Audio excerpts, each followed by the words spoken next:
ಟಿಪ್ಪು ಸುಲ್ತಾನ್ ಅಭಿಮಾನಿಗಳ ಮಹಾವೇದಿಕೆ ದಕ್ಷಿಣ ಕನ್ನಡ ಜಿಲ್ಲೆ ಇದರ ವತಿಯಿಂದ ಟಿಪ್ಪು ಹೌಸ್ ಹಸ್ತಾಂತರ ಮತ್ತು ಸಾಧಕರಿಗೆ ಸನ್ಮಾನ ಮಾಡುವ ಈ ಒಂದು ಸುಂದರ ಕಾರ್ಯಕ್ರಮದ ಅಧ್ಯಕ್ಷತೆಯನ್ನು ವಹಿಸಿರುವಂತಹ ಇಸ್ಮಾಯಿಲ್ ಶಾಫಿ ಬಬ್ಬುಕಟ್ಟೆ ಅವರೇ, ಇದರ ರಾಜ್ಯ ಘಟಕದ ಅಧ್ಯಕ್ಷರಾದಂಥ ಶ್ರೀ ಟಿಪ್ಪು ಕಾಸಿಂ ಆಲಿ ಅವರೇ,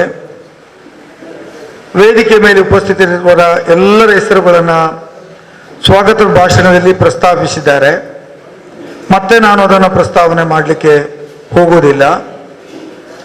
ಅದಕ್ಕಿಂತಲೂ ಹೆಚ್ಚಾಗಿ ನಾವು ಟಿಪ್ಪು ಈ ದೇಶಕ್ಕೆ ಪ್ರಪಂಚಕ್ಕೆ ಕೊಟ್ಟಿರ್ತಕ್ಕಂಥ ಕೊಡುಗೆಗಳ ಬಗ್ಗೆ ನಿವೃತ್ತ ಪ್ರಾಧ್ಯಾಪಕರಾಗಿರ್ತಕ್ಕಂಥ ಪಟ್ಟಾಭಿರಾಮ ಸೋಮಯಾಜಿಯವರು ನಮ್ಮನ್ನು ಉದ್ದೇಶಿಸಿ ಮಾತನಾಡಲಿಕ್ಕಿದ್ದಾರೆ. ಈ ಕಾರ್ಯಕ್ರಮದ ಸೊಗಸು ಏನು ಅಂದರೆ, ಟಿಪ್ಪು ಸುಲ್ತಾನ್ ಅವರ ಹೋರಾಟ ಮತ್ತು ಅವರು ಕೊಟ್ಟಂಥ ಕೊಡುಗೆ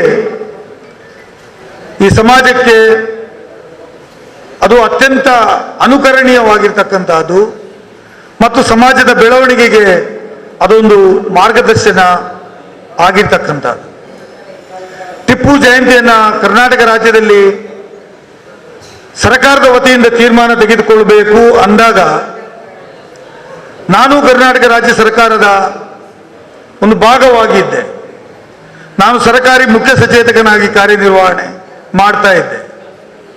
ವಿಧಾನಸಭೆ ಮತ್ತು ವಿಧಾನ ಪರಿಷತ್ತುಗಳಲ್ಲಿ ಈ ಬಗ್ಗೆ ಚರ್ಚೆ ಆದಾಗ ಟಿಪ್ಪು ಜಯಂತಿಯನ್ನು ಮಾಡುವಂತಹದ್ದು ಅವಶ್ಯಕತೆ ಮತ್ತು ಟಿಪ್ಪು ಜಯಂತಿಯನ್ನು ಆಚರಣೆ ಮಾಡುವ ಮೂಲಕ ಟಿಪ್ಪು ಸುಲ್ತಾನರು ಕೊಟ್ಟಿರ್ತಕ್ಕಂಥ ಕೊಡುಗೆ, ಬ್ರಿಟಿಷರ ವಿರುದ್ಧವಾಗಿ ಮಾಡಿದಂಥ ಹೋರಾಟಗಳು ಮತ್ತು ಅವರ ಎಂಟೈರ್ ಹೋರಾಟದ ವಿಚಾರಗಳನ್ನು ಇಂದಿನ ಯುವ ಜನಾಂಗಕ್ಕೆ ತಿಳಿಸುವಂತಹದ್ದು ಅವಶ್ಯಕತೆ ಇದೆ ಅಂತ ಹೇಳುವ ರೀತಿಯಲ್ಲಿ ಈ ಒಂದು ಕಾರ್ಯಕ್ರಮವನ್ನು ಸರ್ಕಾರದ ವತಿಯಿಂದ, ಕನ್ನಡ ಮತ್ತು ಸಂಸ್ಕೃತಿ ಇಲಾಖೆ ವತಿಯಿಂದ ರಾಜ್ಯಾದ್ಯಂತ ನಾವು ಆಚರಣೆ ಮಾಡಬೇಕು ಅಂತ ಹೇಳುವ ತೀರ್ಮಾನವನ್ನು ಕೈಗೊಂಡಿತ್ತು. ಬಹುಶಃ ಕಾಂಗ್ರೆಸ್ ಆಡಳಿತ ಇದ್ದಂಥ ಸರ್ಕಾರದಲ್ಲಿ ಸಿದ್ದರಾಮಯ್ಯನವರ ನೇತೃತ್ವದಲ್ಲಿ ಈ ಕಾರ್ಯಕ್ರಮ ನಡೆದುಕೊಂಡು ಬಂದಂಥ ಸಂದರ್ಭಗಳಲ್ಲಿ ಯಾವಾಗ ಟಿಪ್ಪು ಸುಲ್ತಾನ್ ಅವರನ್ನ ಮತಾಂಧ ಅಂತೇಳಿ ಬಿಂಬಿಸುವಂತಹ ಕೆಲಸ ಹಿಂದೂ ಆಡಳಿತ ಪಕ್ಷದಲ್ಲಿ ಇದ್ದಂಥ ನಾಯಕರುಗಳು ಮಾಡಲಿಕ್ಕೆ ಪ್ರಾರಂಭ ಮಾಡಿದ್ರು ಮತ್ತು ಸಮಾಜದಲ್ಲಿ ಗೊಂದಲವನ್ನು ಎಬ್ಬಿಸಿದ್ರು. ಆ ಮೂಲಕ ಸಮಾಜದಲ್ಲಿ ಅನೇಕ ಆಚರಣೆ ವಿರುದ್ಧವಾದಂಥ ಸುದ್ದಿಗಳನ್ನು ಬಿತ್ತರಿಸುವ ಮೂಲಕ ಸಮಾಜದಲ್ಲಿ ಒಡಕನ್ನು ಹುಟ್ಟಿಸುವಂಥ ಕೆಲಸವನ್ನು ಮಾಡಿದರು. ಬಹುಶಃ ನಾವು ಅಧ್ಯಕ್ಷರಿಂದ ಮೂಲಕ ತಿಳ್ಕೊಂಡೆವು ಎಷ್ಟು ದೇವಸ್ಥಾನಗಳನ್ನು ಕಟ್ಟಿದ್ರು, ಎಷ್ಟು ಸೇತುವೆಗಳನ್ನು ಕಟ್ಟಿದ್ರು, ಎಷ್ಟು ಡ್ಯಾಮ್ಗಳನ್ನು ಕಟ್ಟಿದ್ರು, ಯಾವ ರೀತಿಯಲ್ಲಿ ಟಿಪ್ಪು ಸುಲ್ತಾನರು ಎಲ್ಲ ಸಮುದಾಯಗಳನ್ನ ಒಟ್ಟು ಸೇರಿಸಿಕೊಂಡು ಹೋಗತಕ್ಕಂಥ ಕಾರ್ಯಕ್ರಮವನ್ನು ಮಾಡಿದರು ಮತ್ತು ಅವರ ಗುರಿ ಏನೇ ಆಗಿತ್ತು, ಯಾವ ರೀತಿಯಲ್ಲಿ ಅವರ ಜೀವನದ ಅಂತ್ಯ ಅವರು ಕಂಡರು, ಯಾವ ರೀತಿಯಲ್ಲಿ ಹೋರಾಟವನ್ನ ಮಾಡಿ ತಮ್ಮ ಜೀವನವನ್ನು ಕಳ್ಕೊಂಡ್ರು ಅಂತ ಹೇಳಿದ್ರ ಬಗ್ಗೆ ಅಧ್ಯಕ್ಷರ ಮಾತುಗಳು ಮತ್ತು ಮುಂದೆ ಹೇಳ್ತಕ್ಕಂಥ ಮಾತುಗಳು ನಮ್ಗೆಲ್ಲರಿಗೆ ಸಾಕ್ಷಿಯಾಗಿ ಉಳಿತದೆ ಅಂತ ನಾನಂತೂ ಭಾವಿಸ್ಕೊಂಡಿದ್ದೇನೆ. ಒಂದಂತ ನಾನು ಅಧ್ಯಕ್ಷರಿಗೆ ಹೇಳಲಿಕ್ಕೆ ಬಯಸ್ತೇನೆ, ಯಾವುದೇ ಸರ್ಕಾರಗಳು ಪ್ರಜಾಪ್ರಭುತ್ವದ ಮೇಲೂ ಅಲ್ಲ. In a democratic country we have certain fundamental rights which is guaranteed to the citizen of this country. ಯಾರಾದರೂ ಟಿಪ್ಪು ಸುಲ್ತಾನ್ ಜಯಂತಿಯನ್ನು ಆಚರಣೆ ಮಾಡಬಾರ್ದು, ಮಾಡುವವರಿಗೆ ತಡೆಯುವಂತಹದ್ದು ಆದರೆ ಅದು ಪ್ರಜಾಪ್ರಭುತ್ವದ ವಿರುದ್ಧವಾದಂತಹ ನೀತಿ ಆಗ್ತದೆ ಹೊರತು that will not be supported by the constitution of India.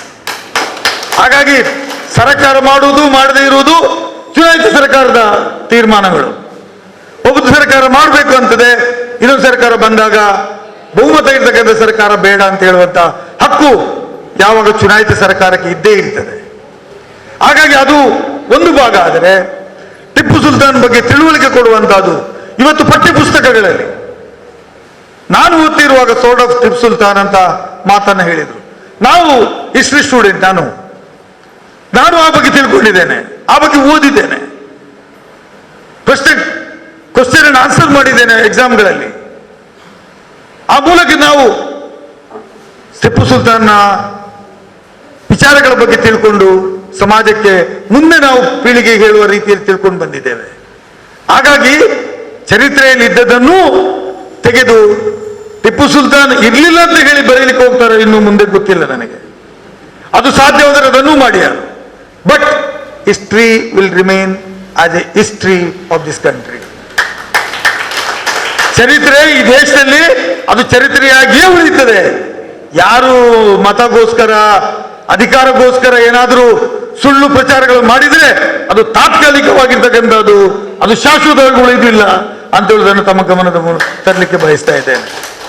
ಹಾಗಾಗಿ ಟಿಪ್ಪು ಸುಲ್ತಾನ್ ಹೆಸರಿನಲ್ಲಿ ಇವತ್ತು ಮನೆಗಳನ್ನು ಕಟ್ಟಿಕೊಡುವಂತಹದ್ದು, ಟಿಪ್ಪು ಸುಲ್ತಾನ್ ಸಂಸ್ಥೆಯ ಮೂಲಕ ಜನರಿಗೆ ಆಗತಕ್ಕಂಥ ಕೆಲಸ, ಜನರಿಗೆ ಆಗಿರ್ತಕ್ಕಂಥ ಸಮಾಜ ಸೇವೆ ಮಾಡತಕ್ಕಂಥವರಿಗೆ ಸನ್ಮಾನ ಮಾಡ್ತಕ್ಕಂಥದ್ದು ನಿಜವಾಗಿಯೂ ಒಂದು ಶ್ಲಾಘನೀಯವಾಗಿರ್ತಕ್ಕಂಥ ಕೆಲಸ. ಅಧ್ಯಕ್ಷರು ಹೇಳಿದ್ರು, ನಾನು ಯಾವ ರೀತಿ ಟಿಪ್ಪು ಸುಲ್ತಾನ್ ಸಂಸ್ಥೆಯನ್ನು ಕಟ್ಕೊಂಡು ಬಂದೆ, ಯಾತಕ್ಕೋಸ್ಕರ ಬಂದೆ. ಅದರಲ್ಲಿದ್ದವರು 80% ಜನ ಅದರ ಸಮುದಾಯದವರು, ಹಿಂದುಳಿದ ವರ್ಗದವರು, ಅಹಿಂದ ಸಮುದಾಯಕ್ಕೆ ಸೇರಿದಂತವರು.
ಸಂಸ್ಥೆಗೆ ಇದೆ ಅಂತ ಹೇಳುವುದನ್ನ ಹೇಳಿ ಮಾತು ಮುಗಿಸ್ತೇನೆ. ನಮಸ್ಕಾರ.